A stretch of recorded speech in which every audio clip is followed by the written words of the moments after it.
there are strengths to this class. Number one is depth, and you're going to be able to get good players into the third and fourth round. The COVID effect is starting to correct itself. The NIL effect, guys staying in school, you're starting to see those things sort of start to normalize a little bit, where it chipped away the last couple of years at the depth of the draft because you had guys having the bonus years staying in, you had guys staying in because of NIL. Now you're starting to see where I think it's going to be going forward, where fewer players declare, but you have more upperclassmen flooding into the draft. So, where is the strength of this year's class? I'll give you three positions, really four. The first one is defensive line in general. If you want to separate edge rushers and defensive tackles, that's fine. You're going to be able to find good defensive tackles well into the third round. You're going to be able to find good edge rushers well into the third round. And you're going to be able to find big 300-pound D tackles. Mason Graham's the number one guy, but you also have Kenneth Grant. You have Walter Nolan. You've got a good number of players that will give you quality in the first round outside of the top 10. And the same thing with the edge rushers. Abdul Carter's on another level. I'd say Jalen Walker's probably right behind that. And then you've got Michael Williams. You've got Shamar Stewart, who is a physical freak. You got the Ohio State guys, JT Tuimoloau and Jack Sawyer. You've got just a lot of quality. So there's depth in defensive linemen. If you want to copycat the Eagles, you saw what the Eagles did to the Chiefs in the Super Bowl.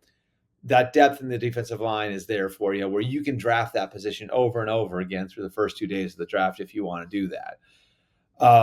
The second position that I think is a real strength is tight end, in that you have your Gronk and Tyler Warren, the Penn State tight end, and you have your Kelsey and Colston Loveland, the Michigan tight end. Beyond those two, you've got Arroyo from Miami, who's really athletic, has a ton of upside. You got Mason Taylor from LSU. That's Jason Taylor's son, a really good, solid prospect who probably is a starter in the league for a long time. You've got Fannin from Bowling Green, who had some big games against Bowling Green's best opponents.